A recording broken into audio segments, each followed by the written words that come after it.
मुंबईच्या पायधुनी भागामध्ये डोकाडी या परिवाराच्यातील 4 सदस्यांचा एकाच वेळेस मृत्यू झाला। या मृत्यूनंतर अनेक तर्कवितर्क लावले गेले। त्यामध्ये एक तर्क म्हणजे कलिंगड खाल्ल्यानं या कुटुंबाचा मृत्यू झाल्याचा दावा करण्यात आला आणि या दाव्यामुळे शेतकऱ्यांवरती अक्षरशः आभाळ कोसळले। खरं तर उन्हाळ्याचा काळ आहे, या काळामध्ये कलिंगडाचे भाव गगनाला भिडलेले असतात। मात्र आज हा कलिंगड जो आहे तो मातीमोल भावामध्ये विकला जातोय। खरं तर फॉरेन्सिकचा रिपोर्ट देखील आलेला आहे आणि उंदीर मारल्याचं औषध या कुटुंबियाच्या पोटात आढळल्यानं त्यांचा मृत्यू कलिंगड खाल्ल्यानं झालेला नाही असं फॉरेन्सिकचा अहवाल सांगतोय। मात्र त्यानंतरही बाजारामध्ये कलिंगडाची काय स्थिती आहे जाणून घेण्यासाठी आपण आलो आहोत। व्यापारी आपल्यासोबत आहेत मतीन बागवान। मतीनभाई, खरं तर फॉरेन्सिक रिपोर्ट आलेला आहे, त्याच्यामध्ये असं म्हणलं की उंदीर मारण्याचं जे औषध आहे, विषारी औषध, ते त्या कुटुंबाच्या पोटात सापडलं आहे। त्यानंतर देखील कलिंगडाचे भाव वधारलेले नाही आहेत, अक्षरशः कलिंगड मातीमोल झाला आहे। काय स्थिती आहे आता बाजारात? जो कलिंगड़ 7 रुपए किलो से लेके 12 रुपए 15 रुपए किलो बिक रहा था बाजार पेट के अंदर, लेकिन आज ये 4-5 दिन हुआ उसके बाजार पेट में ऐसी हालत हो गई कि बाहर का उठाव नहीं हो रहा है, तो उसके लिए जहाँ भी शेतकरी का माल उठाव नहीं हो रहा है। जो बाजार में माल हमारा जो जा रहा था शेतकरी भाइयों का, आज 20 रुपए 30 रुपए 50 रुपए 60 रुपए 100 रुपए 150 रुपए 200 रुपए कैरेट बिक रहा है कैरेट।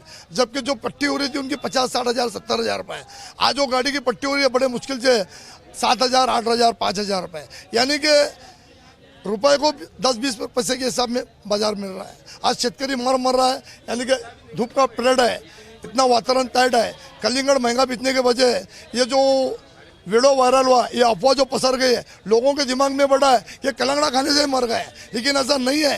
ये लोग समझ नहीं सकते कि शेतकरी हमारा है, शेतकरी का बहुत बड़ा नुकसान हो रहा है। बस इस चीज़ को समझ कर लेंगे तो बेहतर रहेगा।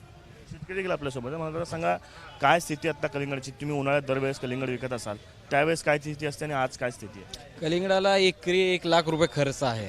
आता सध्या लेबरची पण पगार निघत नाही अशी कंडिशन आहे। हां, एकरी 10-20 हजार पण होणार नाहीत। हां, किती कलिंगड आणलाय बाजारात? किती अपेक्षा होती? आता 1-1.5 एकराचा प्लॉट तोडून आणलाय, 10-20 हजार पण पट्टी येणार नाही आता। लागवडीचाही खर्च येणार नाही त्याच्यात? नाही, रोपांचा पण खर्च निघत नाही। 3 रुपयाला 1 रोप आहे। काय नेमकं कारण आहे? काय लोक कलिंगड खात नाहीत असं वाटतंय? ठीक आहे, हे मतीन भाईंनी सांगितलं तसंच सेम, त्यामुळंच मागणी कमी आहे। आणखी शेतकरी आहेत दादा, तुम्ही मला सांगत होतात की तुम्ही आणले 1,500 रुपये गाडीचा भाडा दिलाय, ते गाडीचा भाडा देखील निघणार नाही असं? नाही सर, गाडीचं भाडा निघणार नाही, दुसरं भरणार जे छाटून भरणार होते माल त्यांचं निघणार नाही, तिथनं हे काहीच निघणार नाही। नुसतं जाऊन ते 500-600 रुपये वाचणार आहेत आता।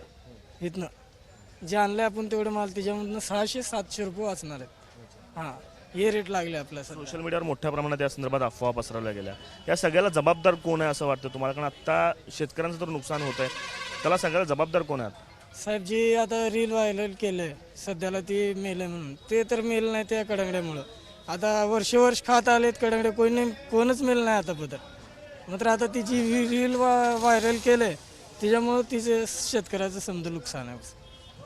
किरकोळ व्यापारी कोणी इथं आहेत का? खरं तर दरवेळेस कलिंगड असेल किंवा कुठलाही भाजीपाला असेल, त्याचा दर पडले की त्याला व्यापाऱ्याला दोष दिला जातो दरवेळेस, त्याला म्हणतात की व्यापारी दर पडतात।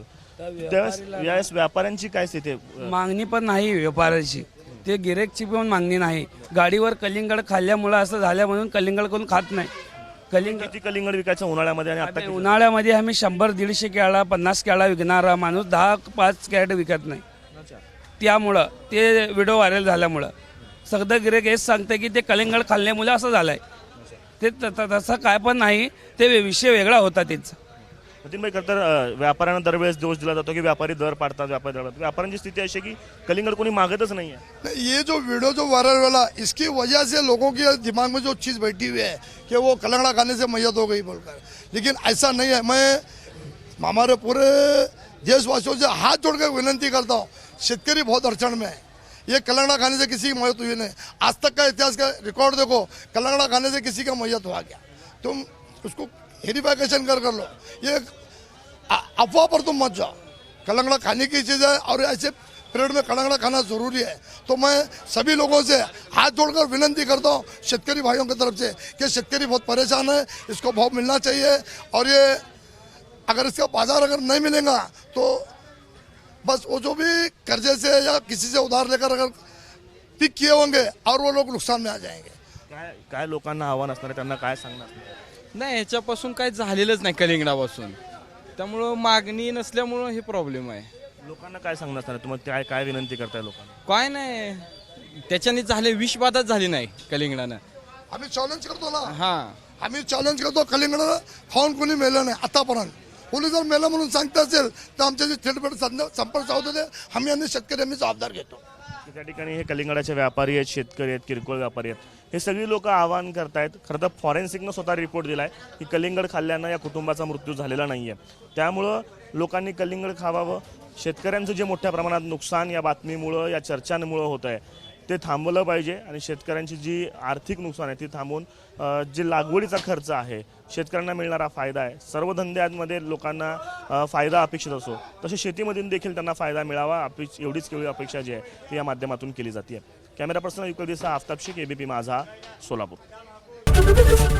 एबीपी माझा, उघडा डोळे बघा नीट.